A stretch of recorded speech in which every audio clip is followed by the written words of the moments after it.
నమస్తే, నేను లోక్నాథ్. పరమశివుడు 2 రూపాలుగా మిళితమై దర్శనమిచ్చే రూపాన్ని అర్ధనారీశ్వరునిగా పూజిస్తాం. అదే రూపంలో కనిపించే హిజ్రాలను మాత్రం చులకనగా చూస్తుంటాం. కుటుంబ సభ్యుల ఆదరణ లేకున్నా, సమాజం చిన్న చూపు చూస్తున్నా ఇవేమీ లెక్క చేయకుండా తాము ఏం తక్కువ కాదంటూ నేటి సమాజంలో హిజ్రాలు అన్ని రంగాలలో రాణిస్తున్నారు. ఈ నేపథ్యంలో ట్రాన్స్జెండర్స్ జీవన స్థితిగతులు, మనకు తెలియని అనేక అంశాలను ఈరోజు మనకు తెలిపేందుకు మనతో పాటు ఉన్నారు ట్రాన్స్జెండర్స్ హక్కుల కోసం జాతీయ స్థాయిలో పోరాడుతున్న బోను దుర్గా గారు. నమస్తే అండి దుర్గా గారు, ఎలా ఉన్నారు? బాగున్నారా? ఓకే మేడం, థర్డ్ జెండర్ అని ఏ వయసులో అర్థమవుతుంది? థర్డ్ జెండర్ అనేది పర్టికులర్గా ఈ వయసుని చెప్పలేమండి. కొన్ని సందర్భాలను బట్టి కొంతమంది ఒక హార్మోన్స్ని బట్టి కొంతమందికి 8 ఏళ్ల వయసులో ఉండొచ్చు, కొంతమందికి 12-15 ఏళ్ల వయసులో మారచ్చు. ఐ థింక్ ఇది ఓవరాల్గా ఎట్లున్నా కూడా 12-15 వయసుకి వాళ్ళ జెండర్ అనేది వాళ్ళు డిక్లేర్ చేసుకోగలుగుతారు. సో ఆ తర్వాత మేము ఒక జెండర్ కోసం అనేది అప్పుడు వెతుకులాడుకోవాల్సి వస్తుంది. అటు ఆడ కాదు, ఇటు మేము మగ కాదు, మేము ఒక సపరేట్ జెండర్ అనేది అర్థం కాని పరిస్థితి. అప్పుడు ఆటోమేటిక్ వాళ్ళు థర్డ్ జెండర్ అనేది వాళ్ళ మనసులో ఫీలింగ్స్ చేసుకుంటారు. ఓకే మేడం, మీ కుటుంబ నేపథ్యం చెప్పండి.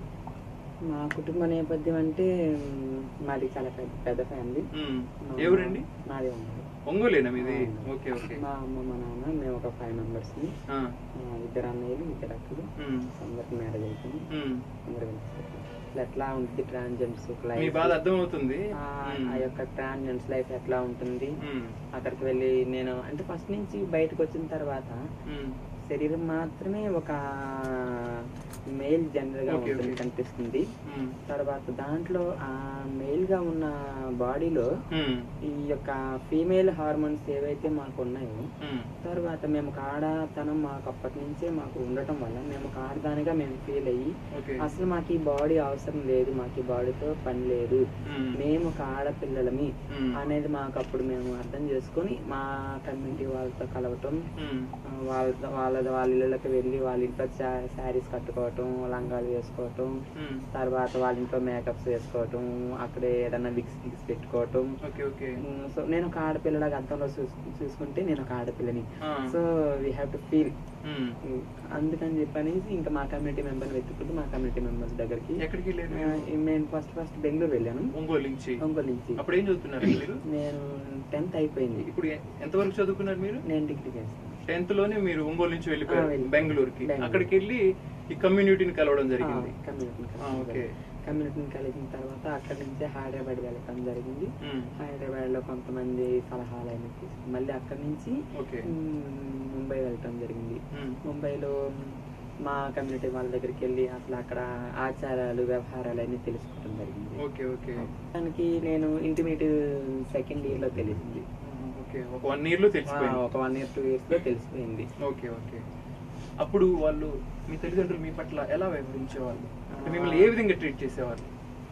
అప్పటికి మా ఇంట్లో అంతగా ఎంత చేసినా నేను ప్రతి ఒక్క తల్లిదండ్రికి తన బిడ్డ ఎప్పటికి కూడా ఎంత ఆడపిల్లలాగా బిహేవ్ చేస్తున్నా, చిన్నప్పటి నుంచి చీపురు పెట్టుకుని చిమ్ముతున్నా, లేకుండా అంటులు తోముతున్నా, లేదా తల్లికి ఎటువంటి సహాయం చేస్తున్నా కూడా ఒక మెయిల్ బర్త్ అనేది వాళ్ళు అదే మైండ్ లో ఫిక్స్ అవుతుంది కాబట్టి వెంటనే వాళ్ళ యాక్సెప్టెన్స్ ఉండదు.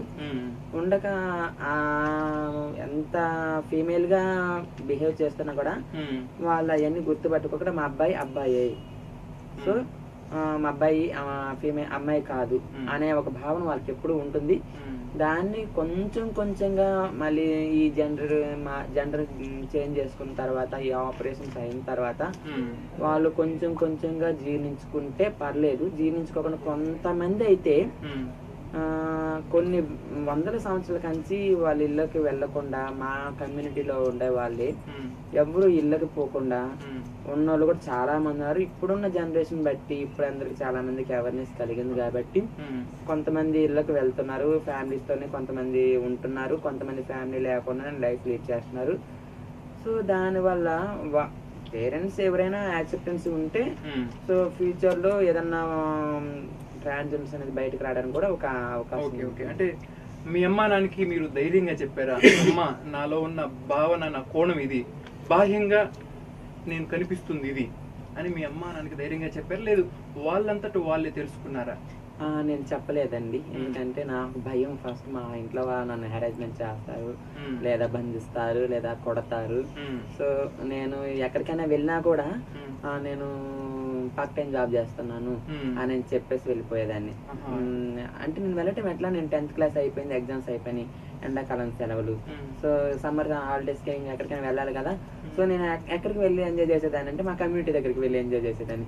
కమ్యూనిటీ దగ్గరికి వెళ్ళి అక్కడికి వెళ్ళి మళ్ళీ వాళ్ళతో పాటు తిరిగి, కమ్యూనిటీతో తిరిగినంత మాత్రాన నాకు కమ్యూనిటీలో ఉన్న ఏదైతే చిన్న చిన్న లోటుపాట్లు తెలుస్తాయి.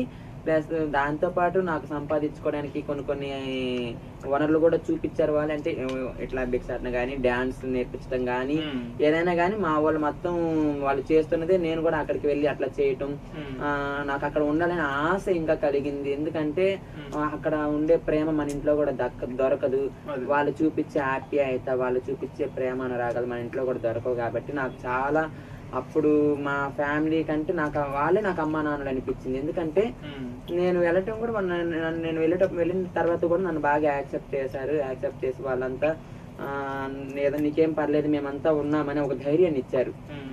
అప్పుడు నాకు ఒక భయము, నేను ఇక్కడికి వెళ్ళాను, మళ్ళీ నేను ఇంటికి వెళ్తే నన్ను చంపేస్తారా, లేదనుకుంటే నేను చచ్చిపోవాలా, లేదా నేను సూసైడ్ చేసుకోవాలా. సో ఇట్లాంటి థింగ్స్ కూడా నా మైండ్ లో తిరుగుతూ ఉండేవి.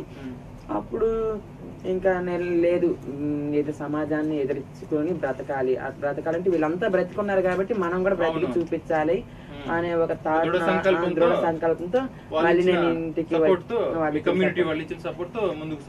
నేను మళ్ళీ మా ఇంటికి వచ్చి మా ఇంట్లో వాళ్ళతో ఉండటం అట్లా జరిగింది. అలా అలా కొంచెం కొంచెంగా మా ఇంట్లో వాళ్ళకే తెలిసిపోయింది. తెలిసిన తర్వాత వాళ్ళు కూడా ఎలా ఉంటారండి మీ పట్ల, మీ తల్లిదండ్రులు? పర్లేదు, కొంచెం యాక్సెప్టెన్సీ అంతే, పూర్తిగా మారారని చెప్పని ఎవరిని అనలేదు. ఓకే ఓకే మేడం, ఈ వర్డ్ నేను ఉచ్చరించడం మీకు ఇబ్బందికరంగా ఉంటుందేమో, కానీ ప్రేక్షకులు కూడా తెలియాలి. హిజ్రా అనే పేరు ఎలా వచ్చింది, దాని పూర్వపరాలు వివరించండి. హిజ్రా అనే పదం మన ఒక తెలుగు పదం కాదు, లేదా ఒక హిందీ పదం కాదు, లేదా ఒక గుజరాతీ పదం కాదండి. ఇండియన్ భాష కాదు. ఇండియన్ భాషే కాదు. ఇది ఒక లాటిన్ పదం నుంచి, పర్షియన్ వర్డ్ నుంచి తీసుకున్న పదం ఇది. దీన్ని జ్రా అనే పదం ఒక స్త్రీగా వ్యక్తీకరిస్తారు.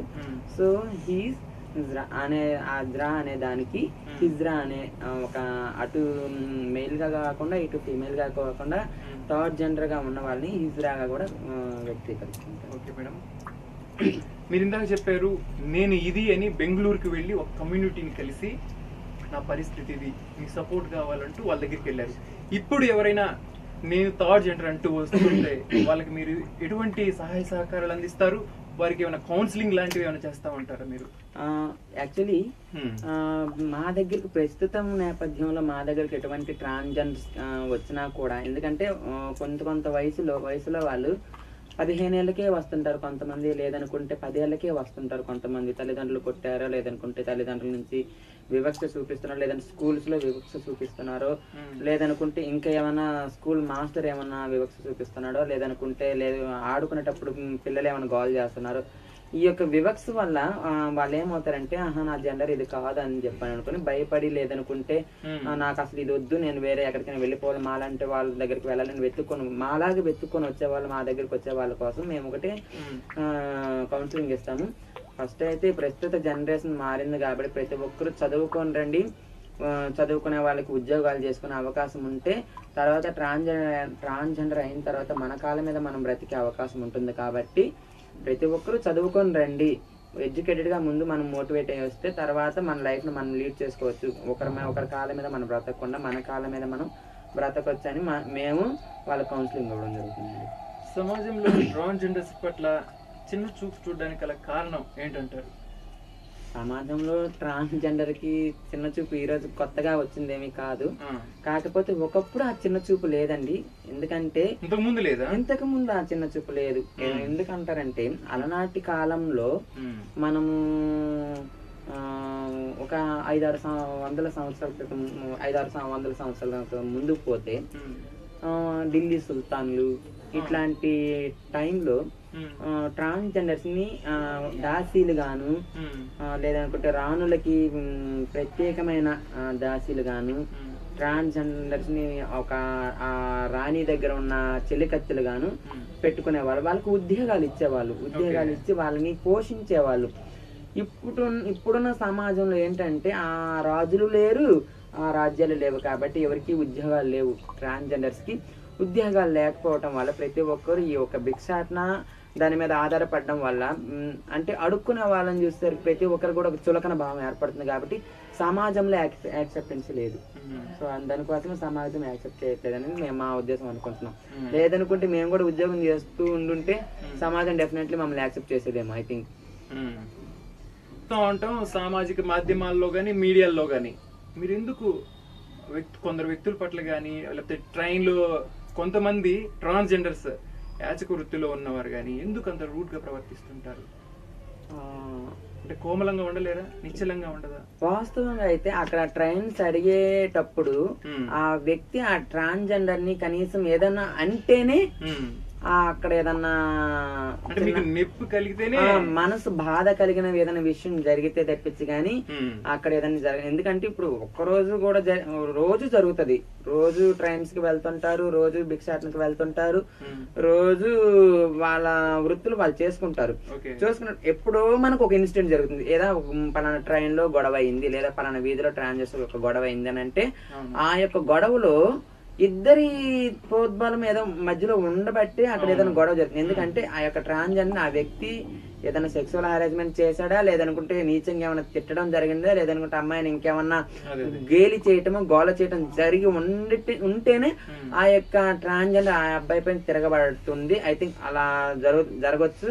లేదనుకుంటే వాస్తవంగా అయితే ఈ యొక్క ట్రాన్స్జెండర్స్ కూడా అలా గొడవలు పడరండి. ఎందుకంటే భిక్షాటనకు వెళ్ళినప్పుడు ఇచ్చే దాత కోసం 10 రూపాయలు ఇస్తే మీరు 10 కాలాల పాటు చల్లగా ఉండండి అని దీవించే ట్రాన్స్జెండర్స్ వచ్చే ఇచ్చే వ్యక్తిని అనవసరంగా గొడవ చేసుకుంటూ వాళ్ళ మనోభావాన్ని దెబ్బతీయరు కదండి. అందుకోసం అక్కడ వ్యక్తుల పట్ల ఏమన్నా వాళ్ళు ఒక మనసు నొప్పించే బాధని వాళ్ళు ఇబ్బందికర పరిస్థితులు చేస్తే అక్కడ కొంచెం ఎదుర్కోవాల్సి వస్తుంది, అక్కడ గొడవ చేయాల్సి వస్తుంది. అంటే గొడవ అంటే తను ప్రూవ్ చేసుకోవాల్సి వస్తుంది, అంతే తప్పించి ఇంకేమీ జరగదు. అక్కడ ఎంతో మంది ట్రాన్స్జెండర్స్ నేటి సమాజంలో యాచక వృత్తికే పరిమితమయ్యారు. దీనికి ప్రధాన కారణం ఏంటి? మా ద్వారా ట్రాన్స్జెండర్స్ ఇలా యాచక వృత్తి చేస్తూ ఉంటే వారికి ఏమైనా సందేశం ఇవ్వదలుచుకున్నారా?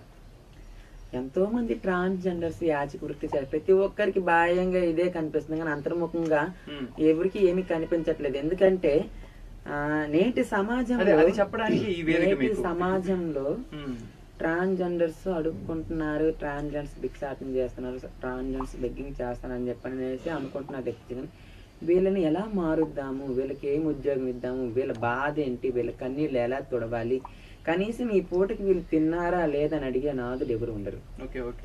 12 సంవత్సరాలు 15 సంవత్సరాల వయసు అప్పుడు నేను బయటికి వచ్చానంటే నన్ను ఆదుకోవటానికి ఒక ట్రాన్స్జెండర్ నా కోసం ఉంది అని నేను అనుకోబట్టి నేను నా తల్లిదండ్రులు వచ్చాను అనుకోండి.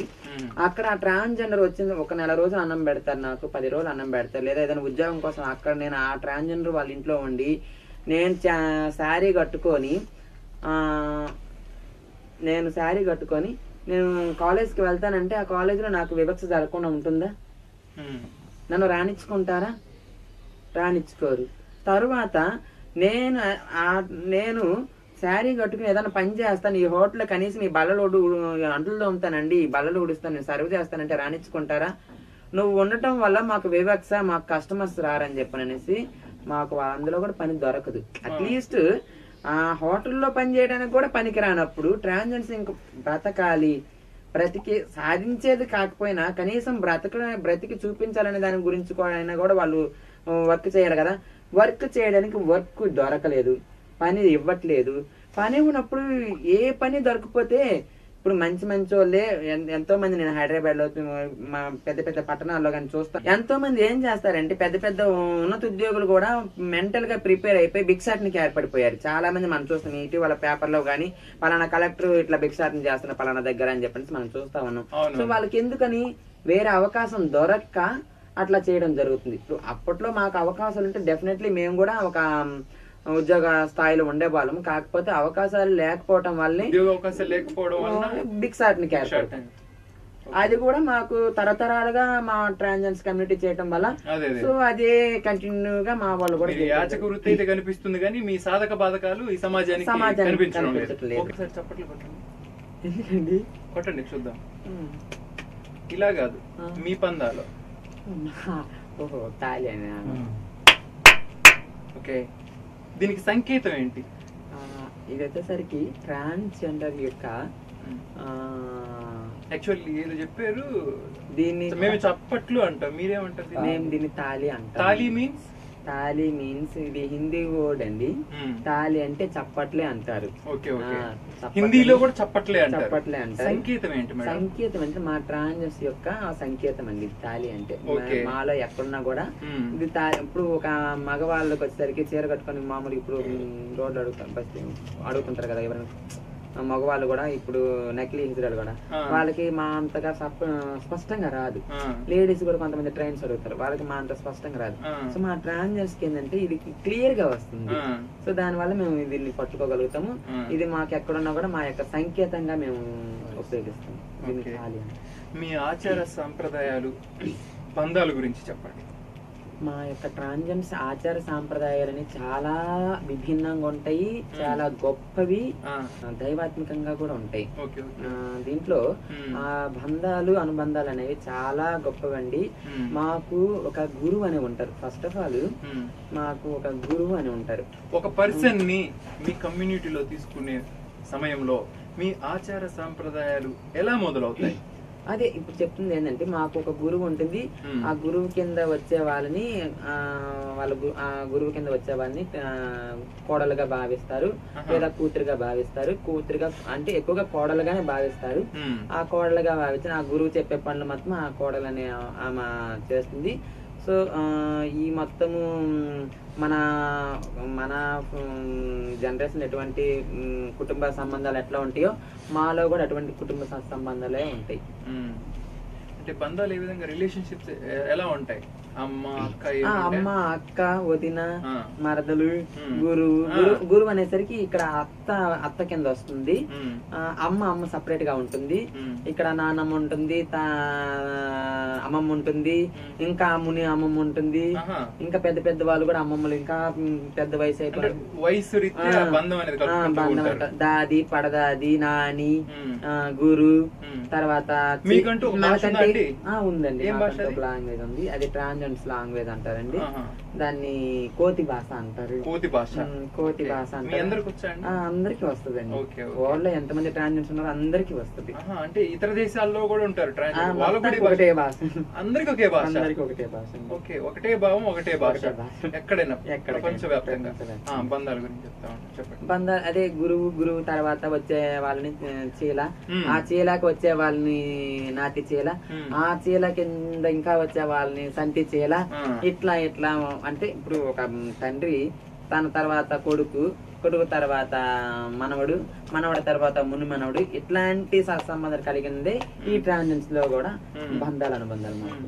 జిల్లాలో ఎంతమంది ట్రాన్స్జెండర్స్ ఉన్నారు? ఒక నాయకురాలిగా వాళ్ళందరినీ మీరు ఎలా ముందుకు తీసుకుపోతున్నారు? ప్రకాశం జిల్లా మొత్తం మీద 1600 మంది ట్రాన్స్జెండర్స్ ఉన్నారు. 1600. మన ఓన్లీ మన ప్రకాశం జిల్లాలోని 75 మంది 80 మంది ట్రాన్స్జెండర్స్ ఉన్నారు. అంటే చీర కట్టుకునే వాళ్ళు, చీర కట్టుకోకుండా మిగతా అంటే ఇంట్లో భయపడుతూ దగ్గరకు వచ్చి వాళ్ళ బాధలు మాకు చెప్పుకొని మళ్ళీ వాళ్ళ ఇంటికి వెళ్ళిపోయే వాళ్ళు కూడా ఉన్నారండి. వీళ్ళందరినీ కలుపుకుంటే 200 మెంబర్స్ ఉంటారు. 200 మెంబర్స్. వీళ్ళందరినీ కలుపుకొని ఎలాంటి కార్యక్రమాలు చేస్తారు? ప్రభుత్వం ఏదైనా మీకు మంచి ప్రభుత్వ కార్యక్రమాలు మీ కొరకు కేటాయిస్తే మీ సభ్యులకి తెలిపి ఏ విధంగా ముందుకు తీసుకుపోతుంటారు? ఆల్రెడీ మేము స్నేహబంధం మేము ఒక 2005లో మా యొక్క ట్రాన్స్జెండర్స్ మొత్తం ఒక కమిటీగా ఫామ్ అయ్యి మేము ఒక సిబిఓ అని ఏర్పాటు చేసుకున్నాము. దాని పేరు వచ్చేసి స్నేహబంధం మా సేవా సంఘం. ఆ సిఓని ఏర్పాటు చేసుకున్న తర్వాత దానికి సంబంధించి మేము ఏం చేసామంటే HIV AIDS పీపుల్స్ పైన ఎక్కువ ఫోకస్ చేయడం. 2005 నుంచి 2000 కమ్యూనిటీ కంటే కూడా HIV బాధితులకి ఫోకస్ చేయడం, వాళ్ళకి న్యూట్రలైజేషన్ అందించడం తప్పించి కానీ మిగతా విషయాల్లో మన గణతంత్ర దినాల్లో వాళ్ళకి న్యూట్రలైజేషన్ అందించడం ఇట్లాంటివి అప్పుడు జరిగింది. ఇది మేము 2005లో స్టార్ట్ చేసామండి. అప్పుడు దాని ప్రధాన ఉద్దేశం ఓన్లీ ఫర్ HIV పేషెంట్స్. మా ట్రాన్స్జెండర్స్ ఎవరైనా కొత్తగా వచ్చినా కూడా అక్కడ షెల్టర్ అనేది ఒకటి ఉండేది అప్పుడు మాకు. అక్కడ ఒంగోలు కేంద్రంగానే ఇది. ఒంగోలు కేంద్రంగా మీ ఆధ్వర్యం, మా ఆధ్వర్యంలో మా ఫ్రెండ్స్ మేము కూడా మా ఆధ్వర్యంలో కూడా అప్పుడు మేము ఉండేవాళ్ళం. ఉన్న తర్వాత ఆ యొక్క ముఖ్య ఉద్దేశం ఏంటంటే HIV పీపుల్స్ కి న్యూట్రలైజేషన్ అందించడం, వాళ్ళకి అవేర్నెస్ కల్పించడం, తర్వాత కాండం సప్లై చేయటం, ఇట్లా మేము కొంతవరకు చేసాము. తర్వాత మాది అంటే అప్పటికి మేము రిజిస్టర్ చేయించుకోలేదు బోర్డుని.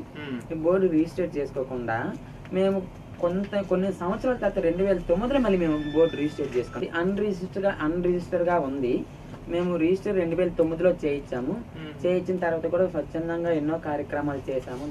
దాంట్లో భాగంగా వృద్ధులకు దుప్పట్లు పంచటం, ఈ బ్లైండ్ స్కూల్ వాళ్ళకి బిస్కెట్స్ అండ్ ఫ్రూట్స్ పంచటం, తర్వాత అనేక సేవా కార్యక్రమాలు మొన్న స్వచ్ఛ భారత్ చేయటం. దానిలో భాగంగానే మేము అంతా కూర్చొని మా యొక్క కమ్యూనిటీ వాళ్ళు మొత్తం కూర్చొని పిలుచుకోవటం, మాలో ఏదైనా చిన్న చిన్న ఇబ్బందులు జరిగినా కూడా మా యొక్క సిబిఓ దగ్గరికి వెళ్ళి మేమంతా కూర్చొని మాట్లాడుకోవటం. మాకంటూ ఒక ఆఫీస్ ఉంది, మాకు ఒక షెల్టర్ గా, అంటే మాకు ఎటువంటి కమ్యూనిటీ హాల్స్ లేవు కాబట్టి సో మేము దాన్ని ఒక షెల్టర్ గా ఉద్దేశించుకుంటాం. ఈ సంఘం యొక్క ప్రధాన లక్ష్యం ఏంటండి? ముఖ్య ఉద్దేశం ఏంటి? ఏ సంఘం యొక్క? మీ సంఘం స్నేహబంధం. మా స్నేహబంధం మా సేవా సంఘం అంటే మేము స్నేహపూర్వకంగా ఉంటూ మా యొక్క సేవలను 10 మందికి పంచడమే మా యొక్క స్నేహబంధం, మా సేవా సంఘం అనేదండి. మీ సంక్షేమం కోసం పథకాల విషయమై గత ప్రభుత్వాలకు ప్రస్తుత ప్రభుత్వానికి వ్యత్యాసం ఏంటి? అంటే గత ప్రభుత్వాలు మీకు ఎలాంటి పథకాలను అమలు చేసింది, ప్రస్తుత ప్రభుత్వం ఎలాంటి పథకాలను అమలు చేస్తుంది? గత ప్రభుత్వాలకు ప్రస్తుత ప్రభుత్వానికి ఉన్న వ్యత్యాసం చెప్పండి. వాస్తవంగా అయితే ఇప్పుడు ప్రభుత్వాలతో ఎన్ని మాట్లాడచ్చో కూడదో తెలియదు నాకు. అంటే మీకు పొందుతున్న లబ్ధిని చెప్పండి. ఎందుకంటే అప్పట్లో అవేర్నెస్ లేదు, ఇంతమంది ట్రాన్స్జెండర్ ఉంటారనే ఒక ఫిగర్ తెలియదు ఎవరికి. సో అప్పుడు మాకున్న ఆధార్ కార్డులు అయితే ఏమైతే గానీ, రేషన్ కార్డులు ఏమైతే గానీ ఫీమేల్ గా ఉండేవి.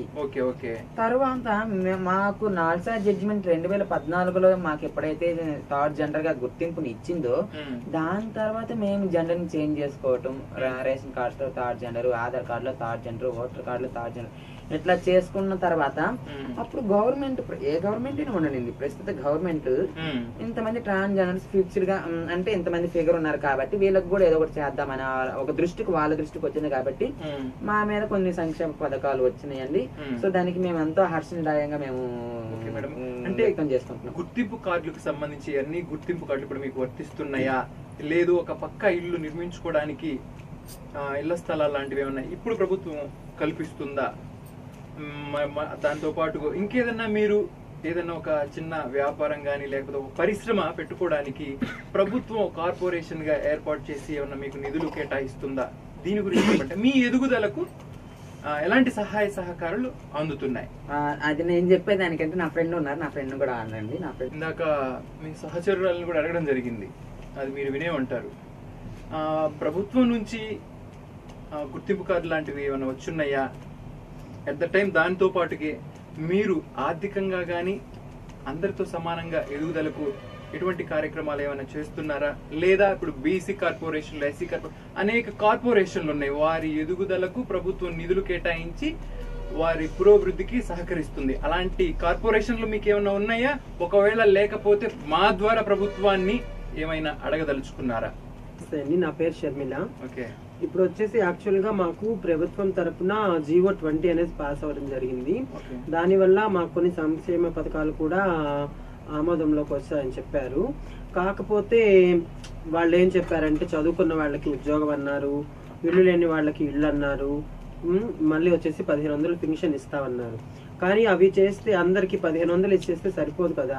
వాళ్ళ జీవన విధానం ఏంటి అనేది దాని గురించి వాళ్ళు ఫోకస్ చేయకుండా ఇవి ఇస్తాము మీరు అక్కడ పడుండండి అన్న విధంగా మాట్లాడుతున్నారు. ఒకవేళ వాళ్ళు మాకు లోన్స్ అవి ఇచ్చి అవి ఏదైనా షాప్స్ అవి రన్ చేసుకోమన్నా కూడా వచ్చేసి ఇప్పుడు మేము షాప్స్ పెట్టుకుంటాము, కస్టమర్స్ వస్తారా? అదే భయం మాకు మెయిన్. బయటికి రావడానికి మేము పెట్టుకుంటాము, ఏదో వాళ్ళు ఇచ్చిన దాంట్లో ఎలా వచ్చేసి షాప్ పెట్టుకుంటాము, కస్టమర్స్ రావాలి కదా. కస్టమర్స్ రానప్పుడు మేము ఎంత పెద్ద షాప్ పెట్టుకొని కూడా మాకు షాప్లే అంటే ప్రభుత్వం ఇచ్చే నిధులతో షాపులే పెట్టుకోవాలని ఏమీ లేదు. ఒక చిన్న కుటీర పరిశ్రమలు అంటే మీరు ప్రభుత్వం నిక్కచ్చిగా చెప్తుంది మీరు మారుతానంటే ఒక చిన్న కుటీర పరిశ్రమకు పెట్టుకునే అంత స్థాయిలో నిధులు కేటాయిస్తారు. అదేదైనా అంటే నాట్ ఓన్లీ షాపులనే కాదు.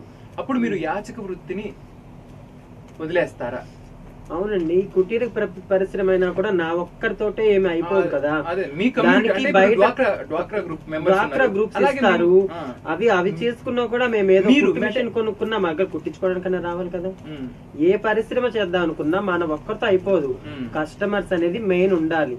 మన దగ్గరికి వచ్చి ఒక వ్యక్తి గాని ఒక లేడీ గాని జెంట్స్ కానీ ఎవరన్నా వచ్చి మన దగ్గర పలానా కొనడం కానీ లేకపోతే పలానా ఏదన్నా మాకు ఇప్పుడు వంటలు అందరూ బాగా చేస్తాం, క్యాటరింగ్ మాకు ఆర్డర్ ఇవ్వడం కానీ, లేకపోతే కుట్లు అల్లికలు నేర్చుకొని కుట్టించుకోవడానికి వాళ్ళు రావడం కానీ, ఏదైనా బ్యూటిషియన్ కోర్స్ చేద్దామన్న దానికి కూడా రావాలి కదా. మెయిన్ అనేది మనకి కస్టమర్ రావాలి. కస్టమర్ వస్తేనే మనకి ఏదైనా ఉపయోగం, కానీ లేనప్పుడు వాళ్ళు ఎంత లోన్ ఇచ్చి మేము ఎంత చేసుకున్నా మాకేం ఉపయోగం ఉంటుంది? అదే కదా, అందుకనే మా వాళ్ళు బయటికి రావడానికి మెయిన్ భయపడుతున్నారు. మేడం, మీలో కూడా ఎంతో మంది నేటి కాలంలో ఉన్నత విద్యలు అభ్యసిస్తున్నారు. వారికి మీరు ఎలాంటి సహాయ సహకారాలు అందిస్తారు, సూచనలు? ప్రతి ఒక్కరు ఎడ్యుకేటెడ్ గా మోటివేట్ అవుతున్నారు. అందరు చదువుకొని రావటమే మాకు కూడా కావాల్సింది. ఇవి నేను కూడా ప్రజెంట్ డిగ్రీ చేస్తున్నప్పుడు నాకు కూడా ఎంతో మంది సపోర్ట్ చేశారు. మా గురువు గారే నన్ను కాలేజ్ దగ్గర తీసుకెళ్ళారు. గురువు గారి పేరు? మా గురువు గారి పేరు సూర్య. ఓకే. నన్నే బండి మీద తీసుకుపోయి కాలేజ్ దగ్గర డ్రాప్ చేయటం కానీ ఎగ్జామ్ టైంలో, తర్వాత నాకేదన్నా అవసరం అయితే అప్పుడు ట్రాన్స్జెండర్ గా మారింది మొన్ననే last year.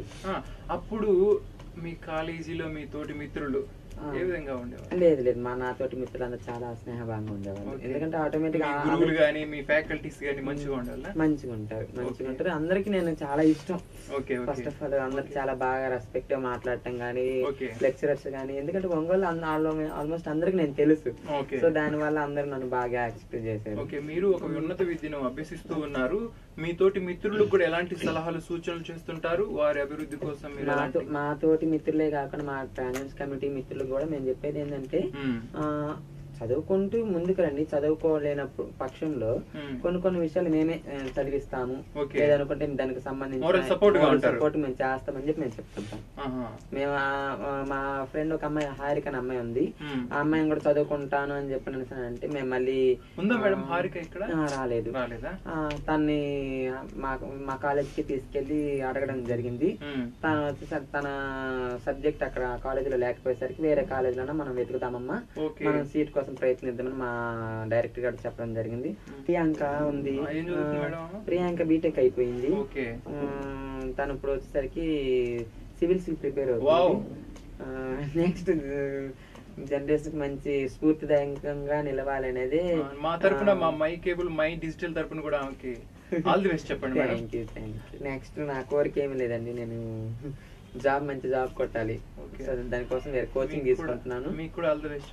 Thank you. Okay madam, at the time సమాజ శ్రేయస్సు కోసం ఎలాంటి కార్యక్రమాలు చేపట్టాలనుకుంటున్నారు? ముందు మా కమ్యూనిటీ చాలా ఇబ్బందుల్లో ఉంది. ఒక ఇబ్బంది అని మేమేమి చెప్పలేము, ఎందుకంటే నేటి సమాజంలో అవహేళనలు అన్నిటితో వాళ్ళు బయట బ్రతుకుతున్నారు. బ్రతికిన వాళ్ళకి మేము ఓదార్పుని ఇస్తున్నాము. ఇట్లా ఓదార్పుని ఇస్తూ సమాజానికి మేమేం చెప్పేది అంటే, ప్రతి ఒక్క చిన్న మీ కాలేజెస్ లో గానీ, స్కూల్స్ లెవెల్లో గానీ, టీచర్స్ గానీ మా ట్రాన్జెండ్స్ యొక్క మనోభావాలు కలిగిన వ్యక్తులు ఎవరైనా ఉంటే వెంటనే కించపరచకండి, వాళ్ళని ఆట పట్టించబాకండి. దానివల్ల వాళ్ళు ఏదైనా సూసైడ్ చేసుకునే అవకాశం ఉండొచ్చు, లేదనుకుంటే వాళ్ళ మనోభావాలు దెబ్బతినొచ్చు. కోసం మనం మేము వెళ్తే ఆ ఇల్లు మా ట్రాన్జెండ్స్ మనకి తెలిసిన తర్వాత దాన్ని ఎక్కువగా చెప్పటం, దాని తర్వాత ఇవ్వకపోవటం, అవహేళన చేయటం, ఇట్లాంటి డిస్క్రిమినేషన్ జరుగుతుంది. ఆ డిస్క్రిమినేషన్ జరగటం వల్ల ఈ వివక్ష మాకు ఎందుకు, మా కమ్యూనిటీలో ఎవరికైనా ఇల్లు ఉందనుకో వాళ్ళ దగ్గర ఉంటే సరిపోతుంది అనే ఒక భావంతో ఆ కమ్యూనిటీలో మేము గ్రూప్ గా ఉండడం వల్ల మాలో ప్రేమాభిమానాలు ఎక్కువగా కలగటం జరుగుతుంటుంది. ఇప్పుడు పర్సనల్ గా మిమ్మల్ని ఒక క్వశ్చన్ అడగాలి. చెప్పండి. గతంలో మీరు వ్యక్తి మిమ్మల్ని ప్రేమించానని చెప్పి మోసగించడం జరిగిందని మీరు పోలీస్ మెట్లు ఎక్కారు, అసలుకి ఏంటి ఆ కథాక్రమం విషయం?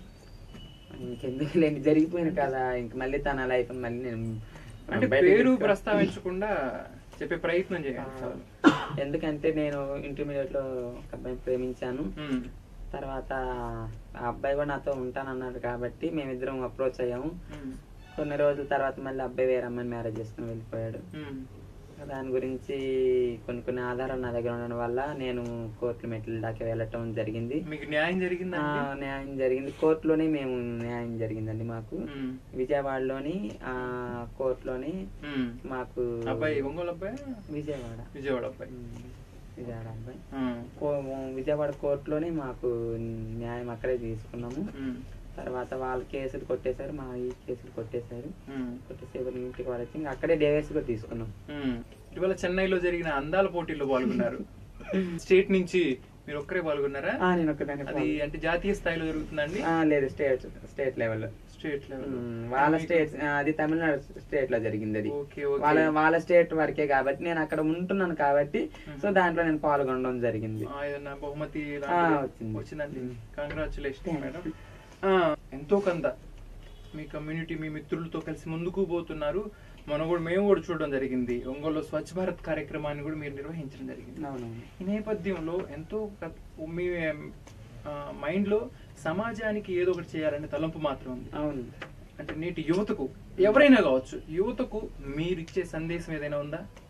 యువతకి ట్రాన్స్జెండర్స్ వాళ్ళకి మేము చెప్పేది, సమాజానికి మన నుంచి ఏదైనా ఉపయోగకరమైన పనులు మనం చెయ్యాలి. సమాజం మనల్ని ఒక డిస్క్రిమినేషన్ జరగకుండా చూసుకోవాలి. అంటే గోలతనంగా, గేలితనంగా, ఇప్పుడు అందరము మనుషులమే, మేము కూడా మనిషిలాగే పుట్టాం కాబట్టి ప్రతి ఒక్కరికి ఆ హక్కులు అనేవి ఉంటాయి. ఆ హక్కుల్ని మనం ఉల్లంఘన చేసే అధికారం మనకు లేదు కాబట్టి ఎవరిని కించపరచకూడదు.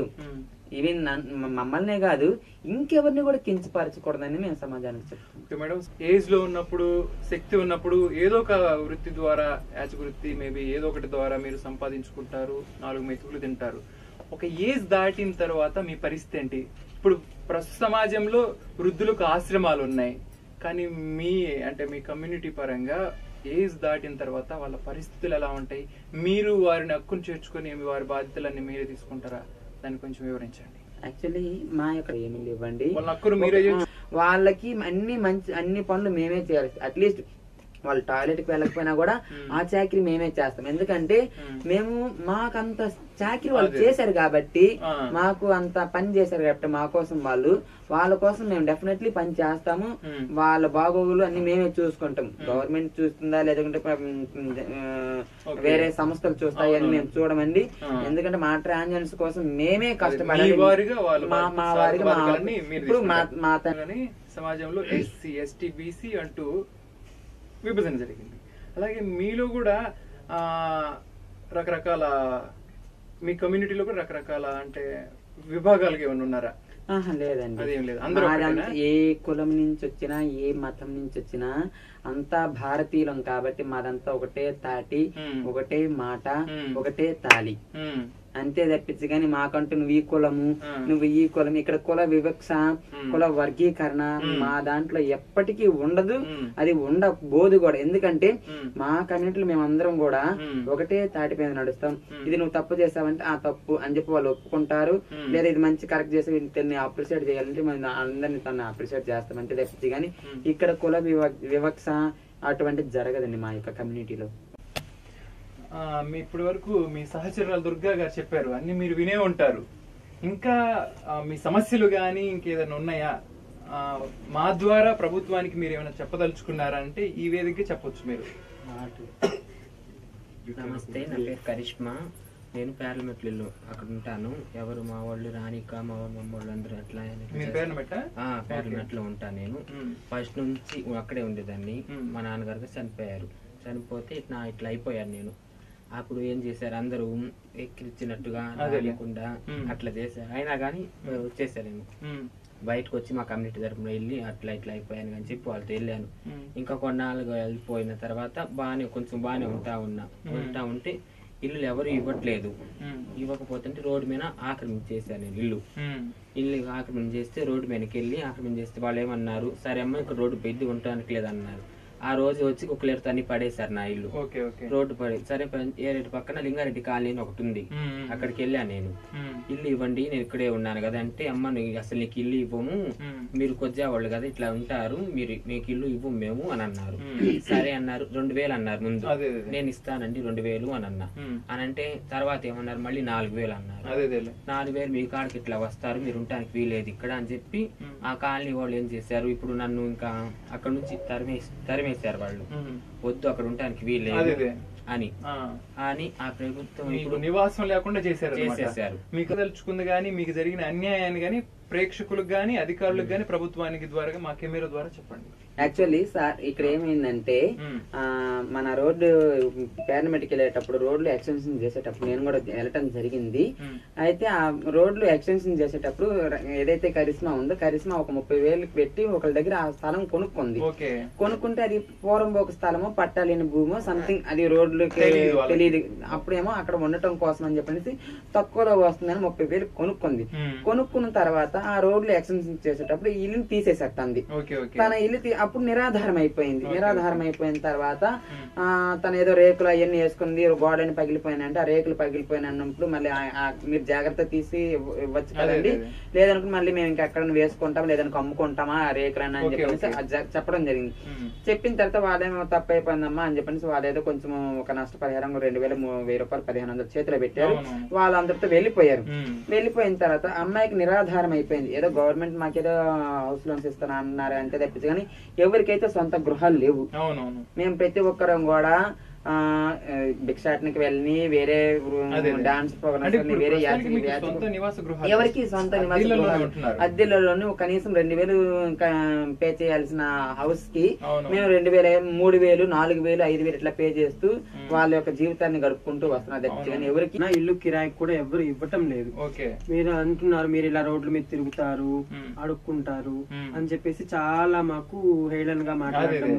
ఇప్పుడు దుర్గా గారు చెప్పినట్లుగానే ఇప్పుడు నేనుంటున్న ఇల్లే చిన్నది, ఒక హాలు ఒక బాత్రూమ్, అంటే హాల్లోనే బెడ్ కిచెన్ మొత్తం ఇంకా అదే. ఇంకా దానికి మాక్సిమం ఎక్కడైతే 1,000 రూపాయలు 1,500, కానీ నేను పే చేసిన 3,200. నెక్స్ట్ క్వశ్చన్ ఏంటంటే, ఏ కమ్యూనిటీలో అయినా గానీ వివాహానంతరం మహిళలు కాలికి మెట్లు పెట్టుకుంటారు. మీరందరూ పెట్టుకొని ఉన్నారు. మ్యారేజ్ లేని కొంతమందికి లేవండి, అందరికి ఉన్నారు. మేడం మీరు చెప్పండి, మీకు మ్యారేజ్ అయిందా? నాకు మ్యారేజ్ అయిందండి. వినోద్ అనే అబ్బాయిని మ్యారేజ్ చేస్తాను. మీ అందరికి కూడా అయిందండి? అంటే ఇక్కడ మ్యారేజ్ అయితేనే మా ట్రాన్స్జెండర్ కమిటీ సభ్యులకి మెట్లు పెట్టుకోవాలనే రూల్ ఏం లేదండి. ఇక్కడ మాకు ఏదైతే బేసిక్ గా మేము ట్రాన్స్జెండర్ అయిన తర్వాత ఒక సర్జరీ జరుగుతుందో మాకు ఒక ఆచారం ప్రకారం మాకు ఒక పూజ చేస్తారు. ఈ పూజ చేసేటప్పుడు మెట్లు గాని, ముక్కు పుడక గాని, మెడలో అంటే బంగారపు పూసలతో కూడుకున్న వస్తువులు గాని అన్ని వేసి గురువు అనే మాకు ఒక గురువు అనే ఒక వ్యక్తి ఉంటారు కాబట్టి ఆ గురువు అనే వ్యక్తులు మమ్మల్ని తన కోడలుగా భావించి, ఇప్పుడు ముస్లిం ఆచారంలో కొంతమంది ఎట్లా చేస్తారు, నల్లపూసలు వేసి కోడలికి అత్తే నల్లపూసలు వేస్తారు కదా, ఆ టైపు మా ఆచారాలు ఉంటాయి. కొన్ని ఆచారాలు అలా మా అత్తగారే మెట్లు పెట్టడం గాని, లేదనుకుంటే మంగళసూత్రం లాంటిది అట్లా వేయటం, బంగారపు గుండ్లు వేయటం గాని, ముక్కు పొడక కమ్మలు ఇవన్నీ తీసుకొచ్చి పెట్టడం గాని అవి అప్పుడు జరుగుతుంది. సో అవి అట్లనే ఉంచేసుకుంటారు. ఇది వచ్చేసరికి ఇది మొత్తం దేవుడి దగ్గర ఒక పూజ జరుగుతుందండి. ఇది భౌతిగిరి మాత పూజ అంటారు. చాలా మా ఆరాధ్య దైవం భౌతిగిరి మాత అండి. దీన్ని మురిగి మాత కూడా అంటారు. ఇది కోడి పుంజు మీద ఉంటుంది. ఇది గుజరాత్ లో ఉంది ఈ యొక్క గుడి. ఈ దేవతని మా ట్రాన్జెండర్స్ మొత్తము నమ్ముకుంటారు. ఈ యొక్క దేవతని మా ట్రాన్జెండర్స్ ప్రతి ఒక్కరింట్లో ఫోటో ఉంటుంది. ఎక్కడికి బయటకు వెళ్ళాలన్నా కూడా ఆ యొక్క దేవతను నమ్ముకుంటూ వాళ్ళు వెళ్తే వాళ్ళకి శుభం కలుగుతుందని మేము మా కమిటీ సభ్యులు కూడా మా ట్రాన్జెండర్స్ కూడా ఎక్కడికైనా ఏదైనా పూజ జరిగిన ఏదంటే ఓపెనింగ్ జరిగినప్పుడు కూడా వాళ్ళకి మంచి జరగాలని మా భౌతికిని మాత్రమే మేము పూజ చేస్తామండి. ఎందుకంటే మాకిచ్చే దాత కూడా సకల సంతోషాలతో భోగభాగ్యాలతో ఉండాలని మాకు ఎవరైతే మేము భిక్షాటనకి వెళ్ళేటప్పుడు ఏదైనా షాప్ ఓపెనింగ్ అయినా పిల్లలకి పుట్టిన ఎవరైతే మాకు ఇస్తారో వాళ్ళు ఇంకా మంచిగా ఉండాలి, మళ్ళీ ఫ్యూచర్ లో మాకు ఇంకా మంచి పిలిచి ఇవ్వాలని చెప్పని వాళ్ళ కోసం కూడా మేము పూజలు చేయడం జరుగుతుంది. మీరు ఇచ్చే సందేహం గానీ సలహా గానీ సూచన గానీ మా ద్వారా ఏదైనా ఇవ్వండి. మా కమ్యూనిటీకి ఇచ్చేది ఏంటంటే ప్రతి ఒక్క ట్రాన్స్జెండర్ కూడా కమ్యూనిటీ నాన్ కమ్యూనిటీ అంటే ఆపరేషన్ కాకముందు నాన్ కమ్యూనిటీలోకి వచ్చిన ఆపరేషన్ మాలాగా ఆపరేషన్ చేసుకుని మాతో కలిసి జీవిస్తూ ఉన్నప్పుడు మా కమ్యూనిటీ అంటారు. ఎవరైనా కానీ ఆ చులకన భావం ఎవరైనా రోడ్లు మనం మీకు చూపించినప్పుడు కానీ లేదంటే ఒక అబ్బాయి ద్వారా మోసపోయామని చెప్పి తెలిసినప్పుడు కానీ ఎటువంటి ఆత్మహత్యలు కానీ లేదంటే సూసైడ్స్ కానీ ఎవరైనా చేసుకోకుండా మీరు తొందరపాటు నిర్ణయం తీసుకోకుండా మా స్నేహబంధం మా సేవా సంఘం అనే ఒక సిబిఓ మన ట్రాన్స్జెండర్ కమిటీ సభ్యులు మనమంతా ఉన్నామని చెప్పేసి మీరు మా దగ్గరికి వస్తే డెఫినెట్లీ మేము మీ అందు మేము పోరాడతాము, మేము నిలబడతాం, మీకంటూ మేము ఒక ఆదరణ మేము ఇస్తామని చెప్పేసి మేము మా కమిటీ సభ్యుల తరఫున మేము కోరుతాం. థ్యాంక్ యూ దుర్గా గారు, మీ సమయాన్ని మాకు కేటాయించి మీకు సంబంధించిన అనేక విషయాలను మాకు తెలియని విషయాలను చెప్పినందుకు మీకు మీ సహచరులందరికీ థ్యాంక్ యూ అండి. మా స్టూడియోకి వచ్చి మరి ప్రత్యేక ఇంటర్వ్యూ ఇచ్చినందుకు. ఇప్పటి వరకు ట్రాన్స్జెండర్ దుర్గా గారు వారి సహచరులతో జరిపిన ప్రత్యేక ఇంటర్వ్యూను చూశారు. మరో అతిథితో ప్రత్యేక ఇంటర్వ్యూలో కలుసుకుందాం. అంతవరకు సెలవు. నమస్కారం.